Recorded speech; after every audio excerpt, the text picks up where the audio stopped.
The topics and opinions expressed in the following show are solely those of the host and their guests and not those of W4CY Radio, its employees, or affiliates. We make no recommendations or endorsements for radio show programs, services, or products mentioned on air or on our web. No liability, explicit or implied, shall be extended to W4CY Radio, its employees, or affiliates. Any questions or comments should be directed to those show hosts. Thank you for choosing W4CY Radio.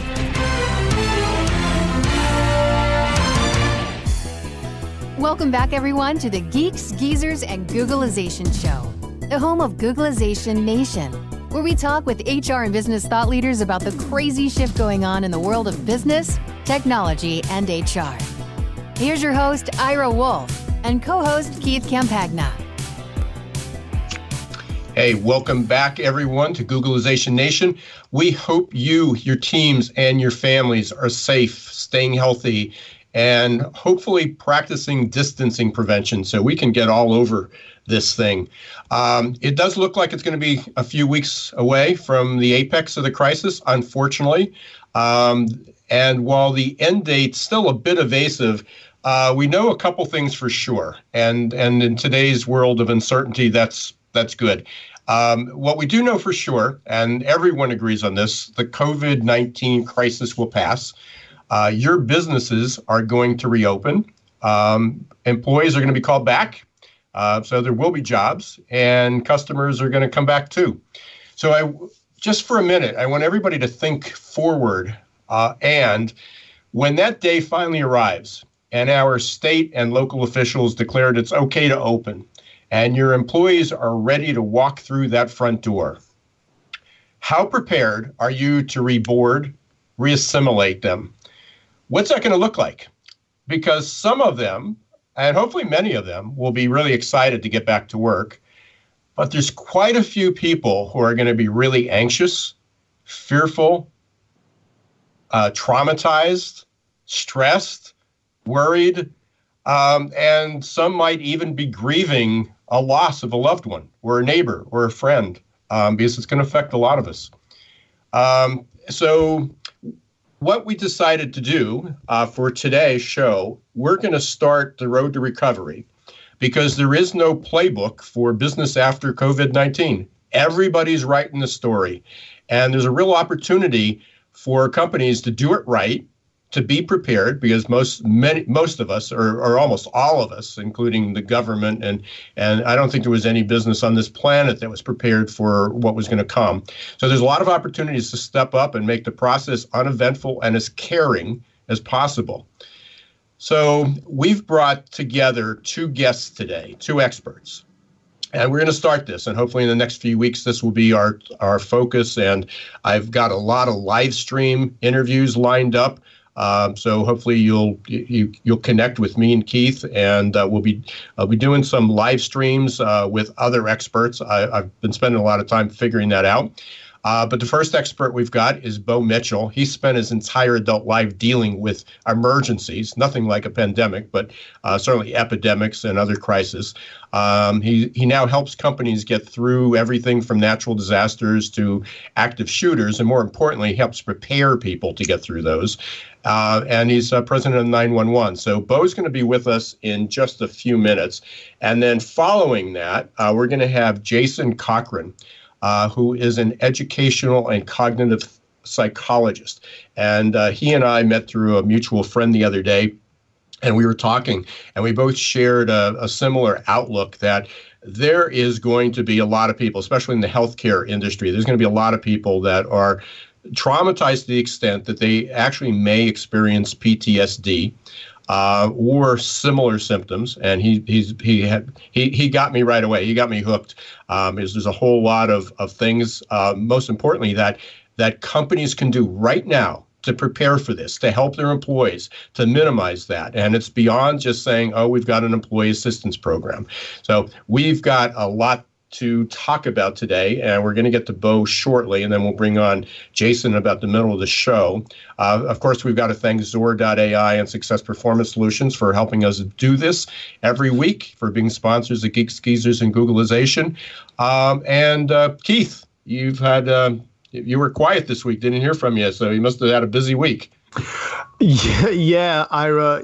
There's something to be said for the shift in the marketplace right now. And, I spend a lot of time talking to sales leaders, and there's just been so much activity going on in terms of collaboration, people trying to understand, maybe not understand, but at least try to get some sort of a clear view, a clear line of sight with what to do the next 2, 3 months, 4 months, 6 months. And eventually those conversations just wind up waning off into like a dark abyss that nobody really knows where we'll be.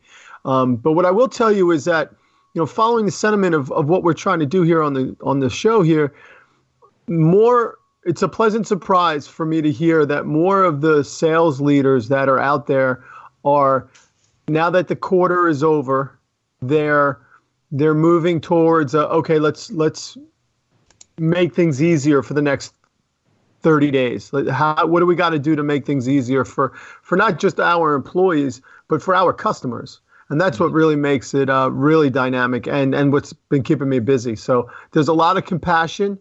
There's a lot of creativity that's starting to build in terms of the momentum I'm seeing, which for a guy like me, I'm more than happy about that, just because, it's going to get, I feel like it's going to get a little bit trickier before it gets easier.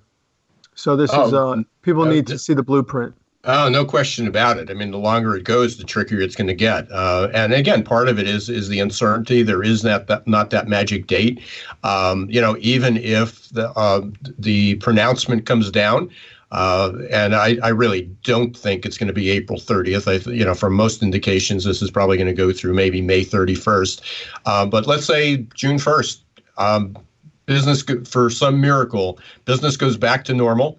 I think there's a lot of people that expect that as soon as we open the doors, everybody's going to come back. And we talked about that last week and the last few weeks, that a lot of people, I know a lot of people that have already changed jobs, or that decided they're not going to go back to taking 2 hours out every day to commute because they got the work done when they were home.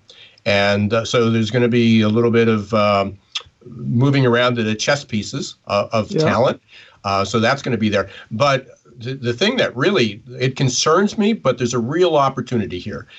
There has been a movement about the employee experience, about culture, a sensitivity, and there's a lot of things companies can be doing now, employers, managers, to reach out to their people. And sometimes it's just checking in once a day. Is there anything we can do? How can we help? Some are keeping them on the payroll. Some can't afford to do that, but there are other ways to be able to do that. And they're working hard to be able to do that. But sometimes it's just maintaining that connectivity.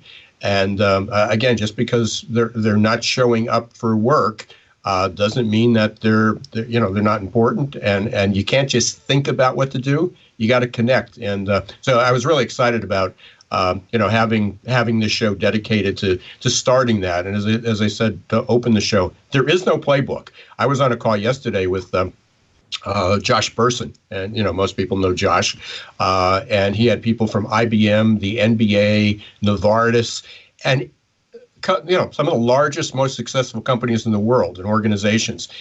Every one of them is struggling. So it doesn't mean that small businesses can't say that a large company, they have a lot of resources. They're scrambling, and they've got a couple 100,000 employees to deal with. So everybody's in this together, and it's a really nice opportunity to step up. And I know Jason, Bo has a lot of great suggestions, but Bo does too. And I'm really excited to get to Jason Cochran's talk. So we are. I want to be able to get, not here. I want to hear from them. You want to hear from them. And so we're going to take a very, very short break and get Bo teed up to bring him on. So we're going to do a quick commercial. We're going to hear from Success Performance Solutions first.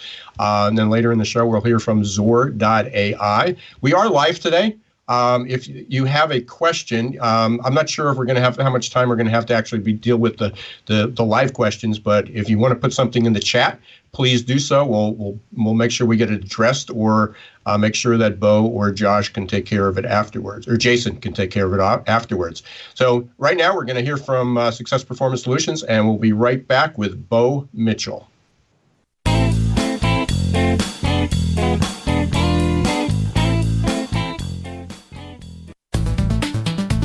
Listen carefully. Up to 9 out of 10 job candidates visiting your company career page leave before completing an application. You heard that right. 90% of candidates who want to apply for a job at your company don't. That's just plain crazy, especially in today's tight labor market. Candidate experience matters. Stop turning candidates away. Let Success Performance Solutions help.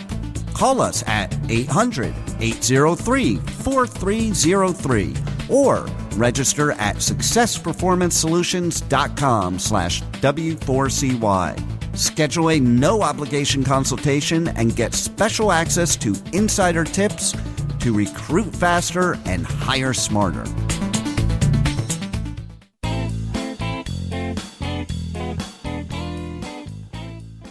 Well, welcome back to the Geeks, Geezers, and Googleization show. I'm Ira Wolfe.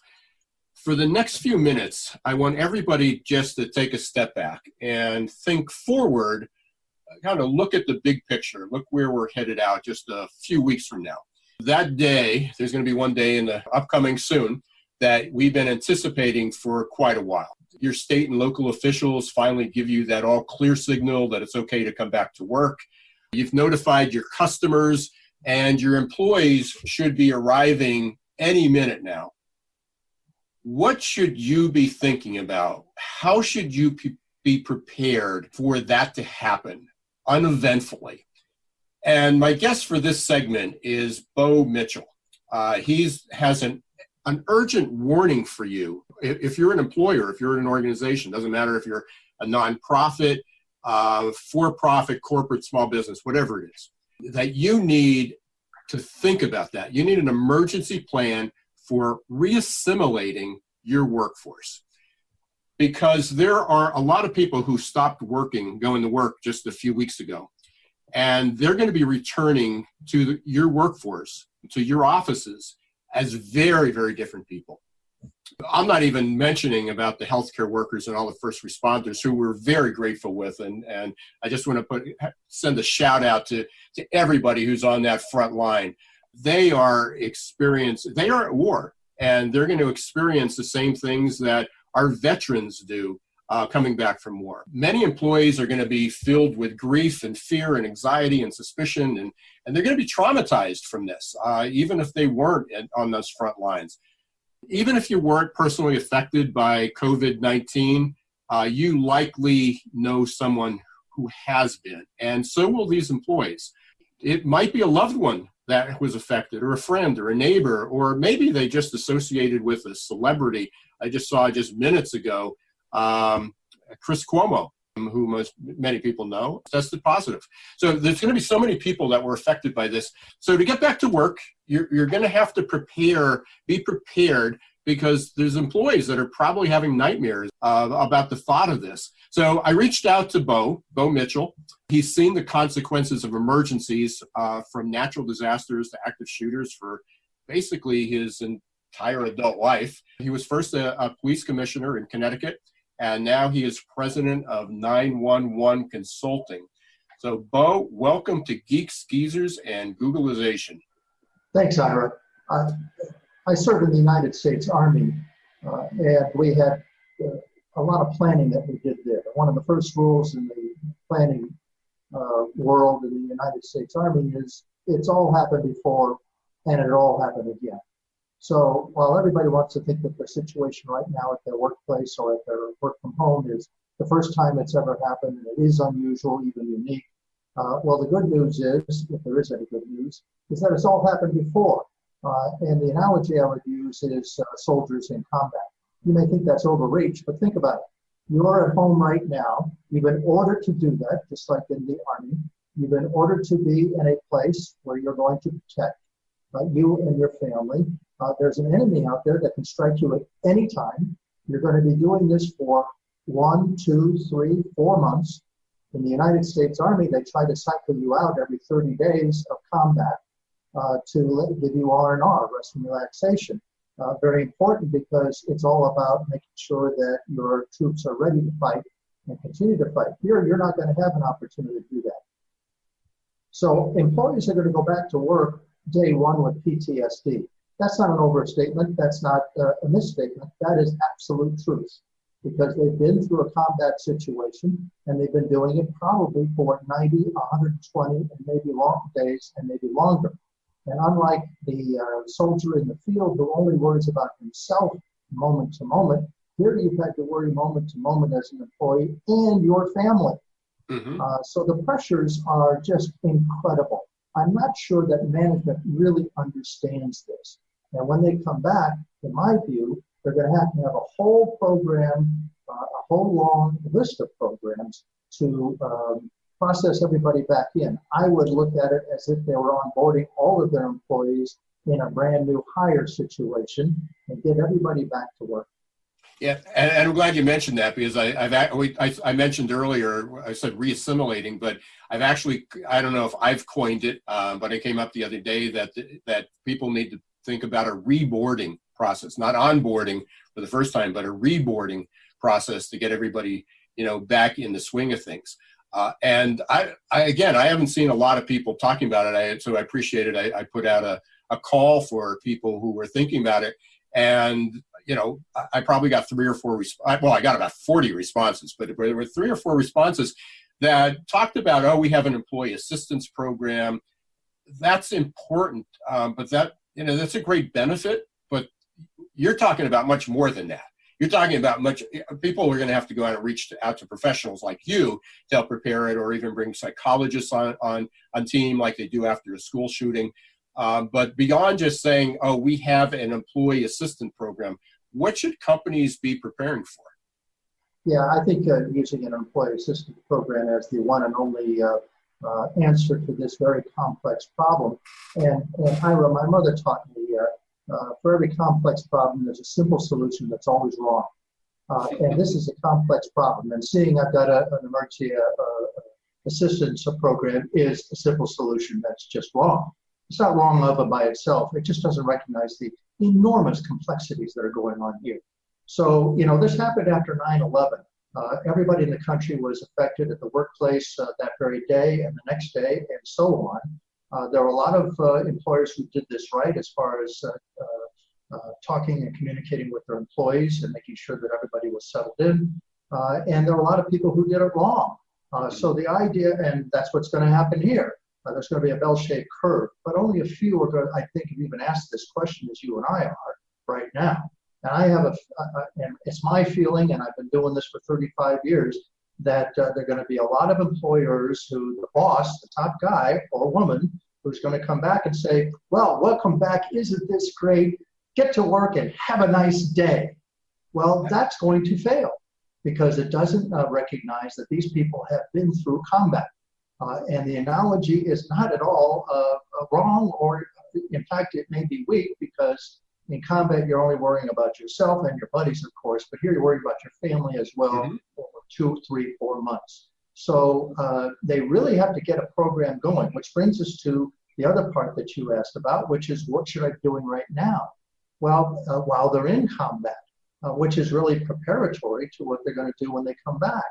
And again, the military's been doing this for a couple of thousand years. And the way they've learned that this goes right is the person at the very top is to say, I'm with you, we're all in this together, and here's what we're going to do as we go through each phase of our experience in this regard. But it has to break down into small teams. So if you're in a company with, or an organization with 100 people, certainly the top person has to say something. But how does that break down into your groups and your departments of 4 and 5? Maybe your top guy is great at this. Maybe the rest of the people aren't, because this is a skill that's very, very high. It's a big deal. And not everybody's been trained to do this. And now they have to do it with a combat experience. So, hey, welcome back and have a nice day is not going to work. And what are they doing right now, today, to work with their people and say, I understand that you're under this kind of pressure. We still have to get the work done. We learned in the Army that the best thing to do when people don't let people be idle. Give them a job. If they have a job, make sure that they're doing it. If that job can't be done from work from home, give them a new job. But they want that. Give them purpose. Lead them. most corporations, most nonprofits, most schools are really not well led. There's sort of an inertia from management. Hey, you guys have been doing this for years. You know what to do. Go ahead and do it. Okay, if that works operationally on a day-to-day basis, God bless you. But we're not in a day-to-day basis now. We're in something much, much different.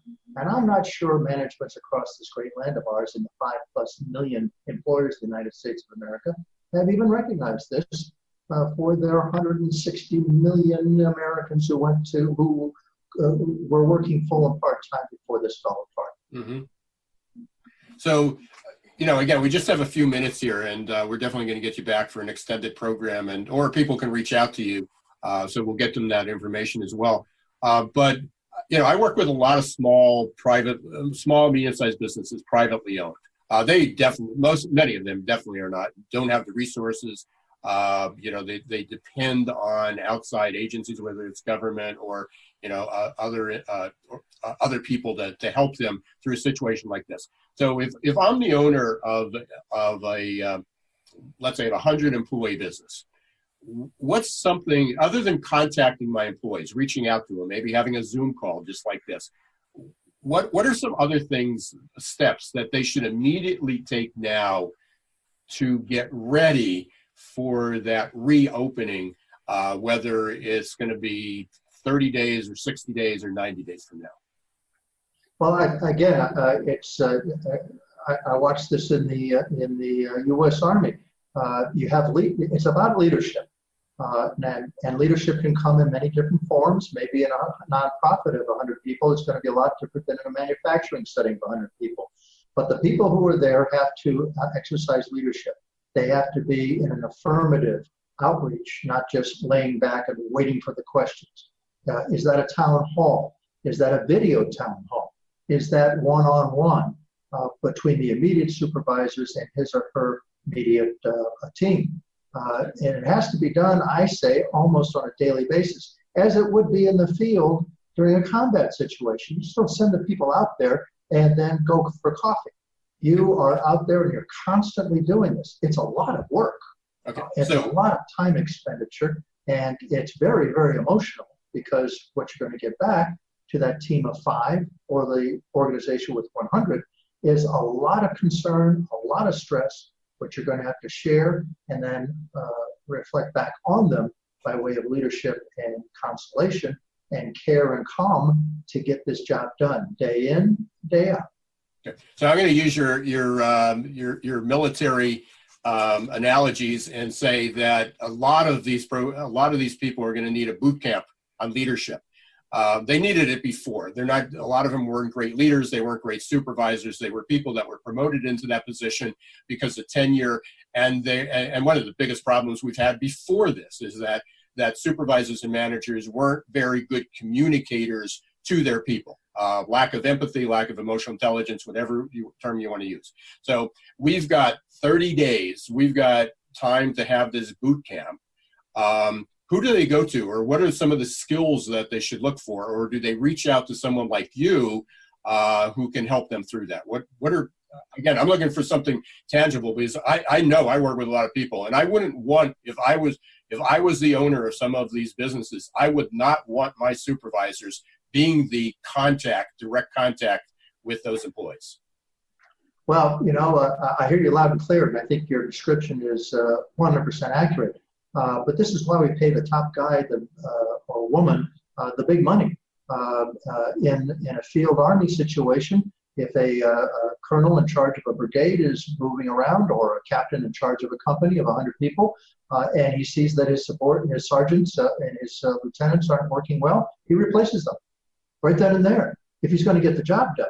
It has to be done, and it has to be done immediately. To say, oh, we'll do this when they come back, well, the damage will be done, and you might as well just keep them in there, because you're not changing anything. So I think you gotta walk around. You have to inspect. You have to engage. You have to be affirmative in this outreach. These are skills that most managers have never had to exercise before. So is there a place to go? Well, I don't know that we have an officers training school, an OCS for managers now, and there are tens of thousands, indeed hundreds of thousands of them who would need the kind of orientation and training that we're talking about. I guess the American Management Association might have that, but these training courses for that kind of thing are great, but they're not for this kind of intensity and combat situation. And again, I don't think I'm exaggerating even on iota about what's going on here, because we've never done this on this scale before. I absolutely agree. By the way, we actually have an online, we have a partner, and they do online micro-training. And there is actually a pandemic preparedness, which is not necessarily specific to managers, but there are some online micro-learning programs for managers. And it may not be directly associated with a trauma like this or an event like this, but it is about helping people be more compassionate and more empathetic and how to communicate during a crisis. So there are programs out there that people can learn as our boot camp on the spot, on the fly. One of my other concerns, and I got to watch our time here, is that, just get your opinion, there are a lot of companies that I'm sure will default to HR, that the leader says, I'm not very good. That's your role to send out this message. Obviously, my opinion would be that they should be part of this solution, but the voice needs to come from managers and supervisors, not through HR. Am I correct? Absolutely. This is a top-down situation. And I tell you, it works. Just getting personally engaged, doing an inspection, if you can't do that in person, by a video. When you go back and look at these films from the 1940s and World War II, whether it's Churchill visiting his troops in the field, Eisenhower, this stuff works. And it is a skill, and I'm not going to say that skill isn't really, really sharp and hard to do. But in the end, you got to start with your commitment. I am going to go talk to all these people. I am going to outreach. I'm going to find out what the problems are. I'm going to tell them what the mission is. Tell it over and over and over. Keep it short. Keep it sweet. Listen. These are skills you're going to have to, if you don't have them already, work with. HR can be a big help, but this is all top down. So if somebody says, welcome back, if you have a problem, call HR, that's going to fail. And the people in HR may be very good at this, but that's not their skill is going to be determinative, but alone they can't do it. Bo, I thank you for your service. I thank you for being ahead of this curve, for all the work you've done in the past, and you're going to have a lot of work to do in the future. I want to get you back. I want to have an extended conversation. We talked about maybe doing a live stream for the next few weeks, which I hope we can do one-on-one. You've got a ton of valuable information. If someone wants to reach out to you now and get in touch with you and take your advice, how can they do that? Bo Mitchell, BOMITCHELL at 911consulting.net. Bo Mitchell at 911consulting.net. Our phone number is 203-563-9999. You can remember that, 563-9999, and we'll answer the phone and give you the help you need. And thanks again very much. We've been talking with Bo Mitchell from 911 Consulting about post. What happens? How do you get your employees back to work, but not just back to work? How do we get them back to work whole? Because a lot of people are going to be stressed out and anxious and traumatized from the events, and we still don't have a date. We don't have an outcome, and we're all living in this world of uncertainty and complexity. Bo, I thank you for all you've done as a in the military, as a first responder, and especially now helping us live safer and healthier lives. I appreciate it very much.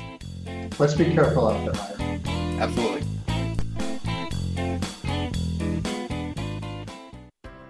Imagine how your company would grow if your candidate experience earned a 99% approval rating.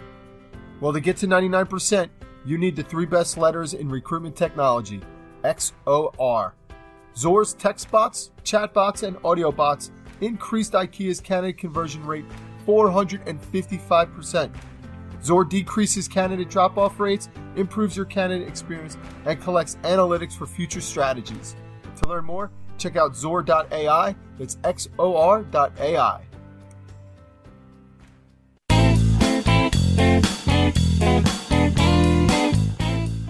Hey, so welcome back, everyone. This is Ira Wolfe. I'm the host, and my co-host is Keith Compagnic. I don't even remember what I do anymore. It's so busy. So taking on so many roles.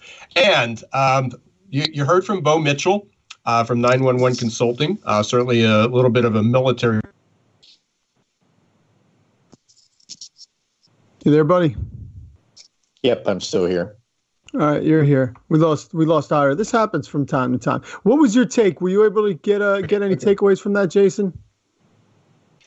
Yeah, absolutely. That whole idea that there's not a playbook for this, I 100% agree with that, but that we don't want to use that as leaders, to allow that to be an excuse to just conduct business as usual, that there's still some clear steps that we can take to prepare as best we can. Sure. For these next 30 days. Sure. But that don't beat ourselves up, because this is uncharted territory for all of us across the world. Why don't you, with that in mind, why don't you share with our audience how you got to know all that as well as you do? What have you been doing? What keeps you busy? Sure, absolutely. So my background is I'm an educational and cognitive psychologist. Worked in schools for 12 years. With teachers, students, families, education leaders, on helping students deal with trauma, any kind of learning challenges, behavioral, emotional challenges that they had, understanding different task demands so that they could perform despite all of the challenges that might be in front of them. And then got partnered up with some amazing partners of mine, and we created I Aspire to try and help businesses as well with this, understanding that, that those challenges and resiliency aren't just things that kids experience when they're in school, but these are things that affect all of us, regardless of what our job is, where we live in the world. And if there were some ways that we could help them develop some of those, what we call soft skills or values, that those things can help them in all the different spheres of their life. So there's always been that passion to try and help people grow and develop and be the best versions of themselves, not just so that they are a better teammate and an employee, but so that they can be at their very best for all the other spheres of their life too. Because I believe when that happens, we all get better, companies and people all around the world. How about it? Yep. Hey guys, can you hear me again? Yeah, you're back. Okay. Yeah. I'm not sure what happened. Welcome to the internet, right? So, welcome to uncertainty and complexity. It's the coronavirus. So, hey, Jason, when we talked the other day, and this is what resonated. This is this whole idea. I said that, and Bo brought this up, and you did too in an email he sent me.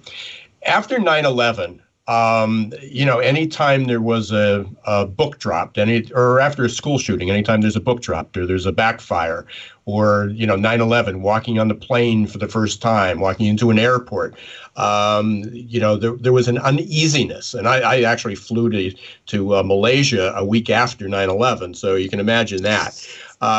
So an employee walks back in. There's a meeting.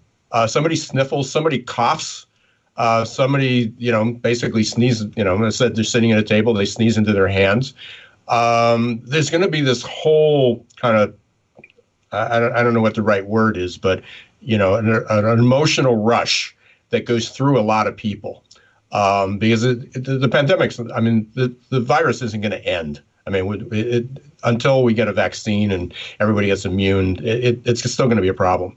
What are some hard tips? What are some things employers, managers, HR needs to be doing right now, especially on attitude? And you shared this, so I'll let you run with it. But is that I love that you said that they need to accept things will be different for a while. Yeah, absolutely, Ira. Yeah, things are going to be different for a while, and that's okay. Just like you mentioned, that first time you got on a plane after 9/11, changes, your inner thoughts, your dialogue, your feelings a little bit more. Your heart is probably racing a little bit more.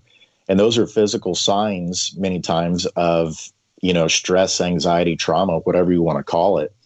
And the way that our brains work is that, traumatic events, especially if they happen over a period of time, those get locked in our brains pretty quickly and easily as memory traces. And so what we have to be cognizant of is that when those things get triggered, for instance, you use the example, the first time you head back to work, if you're in a meeting and you're seated next to someone who sneezes, that initial reaction is going to trigger that memory trace in your head of thinking about the dangers of that, having gone through this pandemic. So what we have to do is we have to help people work on that inner dialogue in their heads to prepare them for that. So when that event does happen, that they might have some better repertoire of skills that they have practiced ahead of time to make sure that they kind of deal with that situation in an appropriate way. Inner dialogue is an interesting concept. Kate Murphy, just in 2019, she wrote an amazing book on the science of listening. And one of the biggest takeaways for me is that we all have this inner dialogue in our heads as to how we talk to ourselves throughout the day. And the interesting thing from a brain science perspective is that inner dialogue that we have activates the exact same parts of our brain as when we're having dialogue with other people. And so one of the key takeaways from that research is, if you have negative inner thoughts and negative inner dialogue, that's why so many people don't like to think about their thinking. It's because it would be no different than having a conversation with an overtly negative person, even outside of our own heads. And so as much preparation as we can do to try and help people develop some positive thought stems and challenge some of those irrational thought patterns that might creep up in their head is going to be one of the best tactics that we can do now before people actually get back into the workplace to help them be prepared to deal with some of those autonomic or automatic responses that they might have in certain situations like that. Are there any exercises or are there anything that we can do to kind of reverse that or remap those thought processes? Yeah, absolutely. This is where cognitive behavioral therapy and rational emotive behavior therapy over the decades have been really helpful on the psychology side of things. And certainly, we're kind of drawing a line of distinction between, actual psychotherapy versus what are the things that can be done, on the business side as a tier 1 support for people as they reorient to the workplace. And so, just want to make sure the next things I share aren't misconstrued as therapy, but rather just kind of tier 1 interventions. And that would be, let's focus on some cognitive restructuring, basic things where you can identify some of those irrational beliefs you might have, and then try to replace those with positive belief statements. And so, for instance, maybe one of the false belief statements a person might have in their head is that person just doesn't care. That's why they sneezed and they didn't cover, their nose or their mouth. Well, that's probably not the case. Most likely the sneeze came about pretty quickly and maybe they didn't have the time to get their hand or their arm up, to block it. And so, restructuring that in your head and saying to yourself, we're all doing the best that we can in light of the circumstances.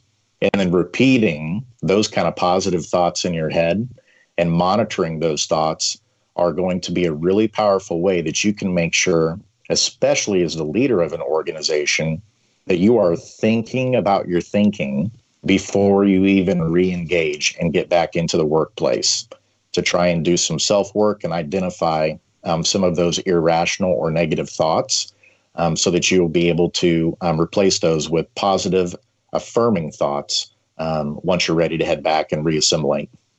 Jason, I appreciate your answer in so many different ways, but with keeping an eye on the time here, I kind of want to take that to the next level and offer you the following scenario. I speak that way to my boss, or if you're in a room and you're trying to promote exactly what you just said, which really takes the degree of self-awareness. To even begin to think about your thoughts, right? It's just a natural progression. What I'm noticing out there is that a lot of people, and I think this will be the case once the business gets back to usual, so quote unquote, is that people are in a stressed mindset. And, you and I know, Ira knows that when you're in a stressed mindset, you cannot think about compassion and empathy and patience. It's just not the way your brain works. So is there an easy way, or at least a little bit of a way, to help somebody who confronts what you just said as being woo-woo or leave me alone because that stuff doesn't work and I'm too stressed to worry about that right now? Sure, absolutely. If it's one of those things that you don't plan and you don't practice ahead of time, then it's going to be one of those things where you can't really expect different results other than the reaction that happens in the moment, right? And so this would be something that is very much proactive, something that you're starting to do today, even while your workforce might be remote, that you're going to start engaging in some of these activities to help your people prepare for that. We just so happen at I Aspire, we have coaching that works on this, micro coaching. I heard you mention earlier that's one of the partners that you have, that works on some of these skills like empathy and listening, communication, adaptability. And those are things that we try to work on as well, through text and through email with people to help them be working on these things. So these are things that you can work on your own time at home to kind of prepare your mindset. Even if you haven't engaged in something like this before, we can start you at the very ground levels of starting to develop the word I liked that you used, which is self-awareness, so that you can start cultivating those things and be a little bit more prepared. Probably not 100%, but if we can take you from maybe 5% up to 20 or 25%, then hopefully that means the adaptability will kind of take root a little bit faster once they are re-assimilated in the workplace. What are some guidelines? I mean, I know you and I met through indirectly through Lena Graves, who will be a guest on and a good friend of ours, and Lena's certainly expertise is culture. What's the message, or what when you're one-on-one with a leader? What are the things that they need to do now differently? And again, working with, realizing that they've got a remote workforce and they don't see everybody every day. Yeah, absolutely. I would agree that this ties back into culture, for an organization, similar to what you mentioned that Lena would say, that culture is going to be the glue that holds everything together in your organization. That was true before the pandemic hit, and I think it's going to be even more true now. It was already in the top 2 of what most people want and they expect from their employer. And so if the leaders don't already have a clearly articulated culture strategy that's part of their business plan, that is what we are really focusing on helping them with right now, is making sure that there is a very clear culture strategy that's in place. So when their people are back, that there's very clear articulation of the values and traits of the organization and observable terms to help everyone understand what those are and aren't. And those can be the anchors or the actual handles for people that they hold on to while they're trying to weather this storm. Is okay, this situation may have just happened. What are some of the core values that we believe here at this organization? How do these maybe apply in the situation? Okay, I remember, trust is one of those core values. And I remember trust means, whatever the definition is for the organization. And then they put that into action, into how they actually behave and act. So making sure that there is a clearly articulated culture strategy, if there is not one, I think is going to be paramount for organizations and leaders to be able to touch everyone in the organization and have a system of support in place for people whenever they come back, every single person in the organization. I like that term. I like that how you articulate that, that there should be a culture strategy. I think most people just think culture is a thing that exists. It's sort of like the air. You walk into a room and there's an attitude, or there's an air, or there's values that come from that. But you can have a strategy to shape that. So I really appreciate that. Jason. Hey, we're unfortunately, we can talk forever, and we will. We're going to get you back to this, or we're going to do, as I said, I'm trying to put together a few panels or some short interviews with people and just continue hammering home the opportunity here that companies have. I mean, again, there's a lot of people hurting. There's a lot of people looking for support. Employers have a great opportunity to do that. We will get back to being whole again, and whether you're part of it or not is probably going to depend on your culture and your leadership and what you do in the meantime. So, Jason, how can people get a hold of you to personally and for the company? Yeah, absolutely. You can get a hold of me at Jason, JASON.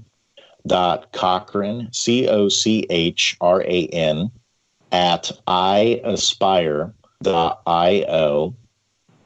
And then you could also go to our website. It's iaspire.io. And we are a turnkey software solution for culture development for organizations. So would love to speak with any leaders and companies who are ready to take that next step in coming up with a clear culture strategy. One final tip from you. What would be your 10-second commercial to someone? What? I would say go watch an episode of Tiger King, because that show will help you detach from reality for a little bit, and you'll wonder to yourself, are we actually living in an episode of Tiger King right now? I know that's kind of tongue in cheek, but right now, sometimes we need to detach from reality a little bit. And it seems like everywhere I turn, people are talking about that show. So if that's one way that we all can detach and find some humor in what we're dealing with, that's great.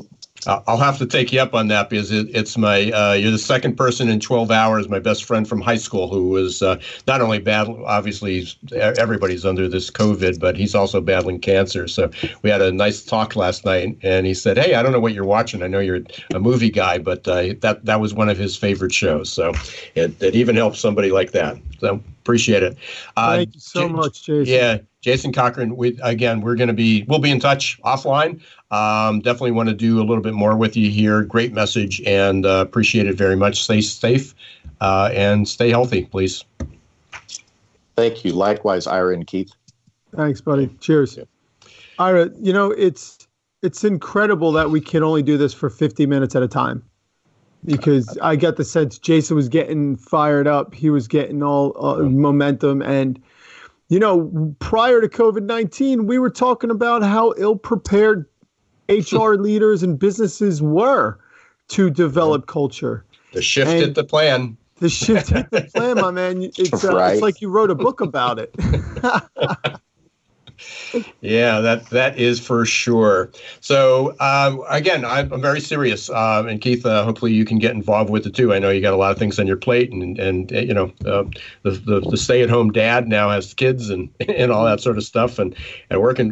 You've worked remote before, but now you got a whole house full. Life work integration, baby.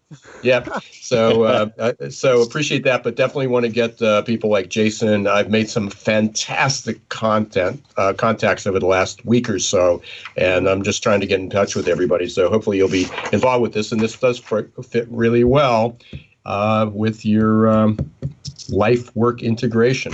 So yes, sir. So there goes. By the way, the website has been revamped. KeithCompagnon.com. It's got all my projects on there. Good. Have to go back and take a look at some. Sometimes that's the only way you and I communicate. I know. Through email and text. So hey, appreciate it. And I want to thank again Bo Mitchell from 911 Consulting and Jason Cochran from iAspire for great tips, helping us get ready, helping us write this playbook to get back to work and making us all whole. You've been listening to Geeks, Geezers, and Googlization. Keith and I really appreciate you being here. We're back. We're on live every week, 1 p.m. Eastern Time, w4cy.com. I want to thank Zor.ai and Success Performance Solutions again for being sponsors. And for anybody who wants to replay this, you can get it on geeksgeezers.googleization.com. We got everything archived there. Or if you're using a podcast, Apple, Google, Spotify, iHeart, you name it, we're probably there.